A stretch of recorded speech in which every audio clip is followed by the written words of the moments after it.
नमस्कार दोस्तों, आज हम स्वर के बारे में चर्चा करने जा रहे हैं।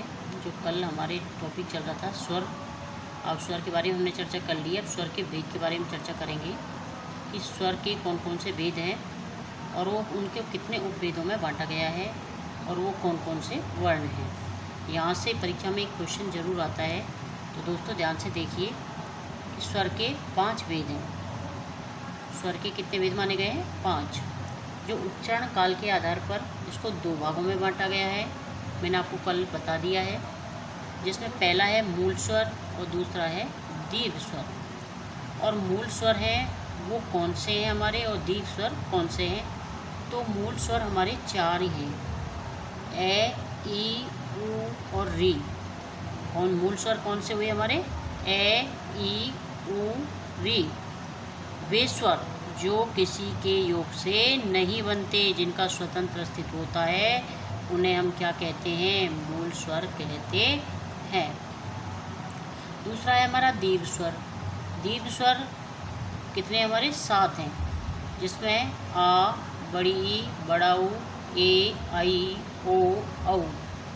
इनको हम क्या कहते हैं? दीर्घ स्वर कहते हैं।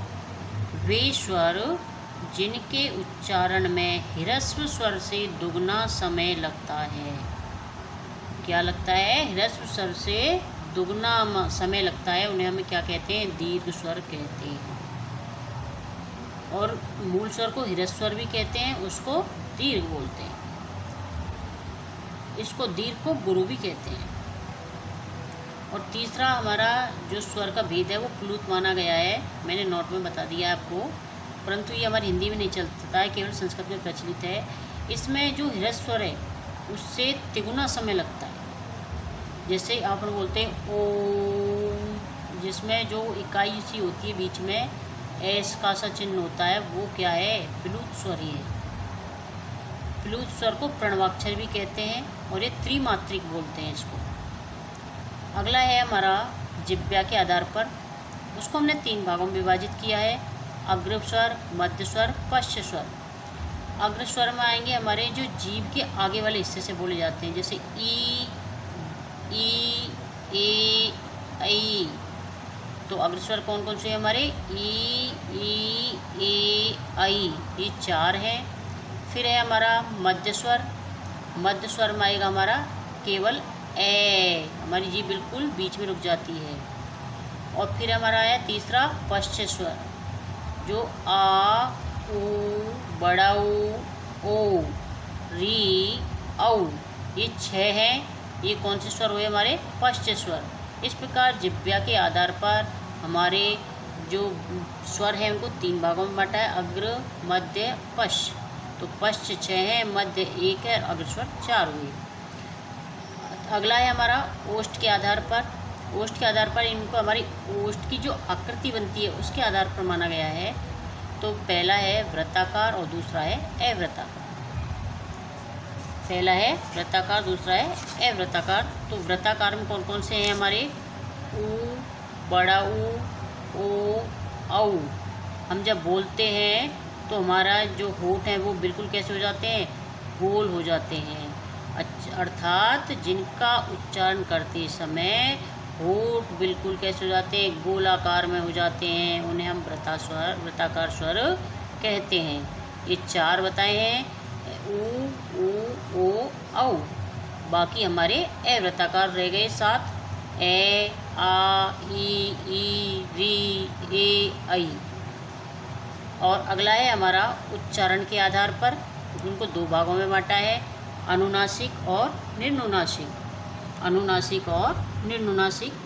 अनुनासिक में आती है हमारी जो उच्चारण करते समय वायु है वो नाक और मुख दोनों जो हमारे वाग अवयव हैं उनसे प्रवाहित होती है। जो हमारे वाग अवयव कौन कौन से? मुंह और नाक दोनों से प्रवाहित होती है, तो उसे हम क्या बोलेंगे? अनुनासिक। और अनानुनासिक शब्द है वो अनु प्लस नासिका। अनु प्लस नासिका से मिल के बना है।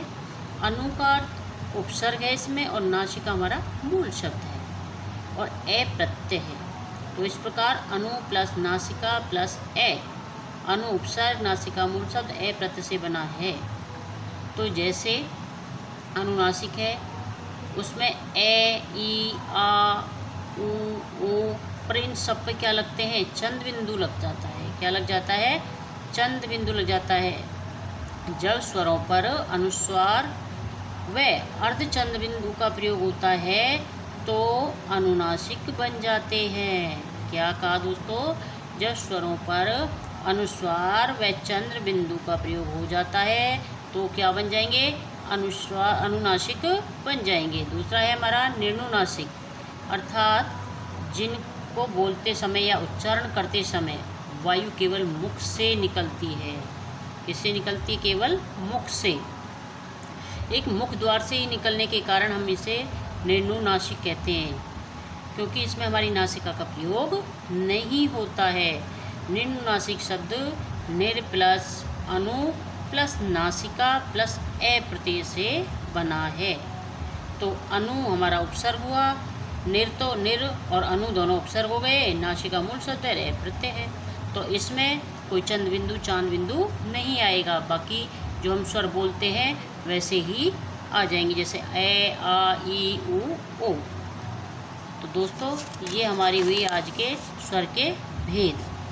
अब अगला है हमारा इसी में उच्चारण स्थान के आधार पर कि उच्चारण का जो स्थान है वो कौन सा है और कौन सा वर्ण एक उच्चारण से बोला जाता है और कौन से अलग अलग उच्चारण से बोले जाते हैं और अलग अलग वर्ण हैं।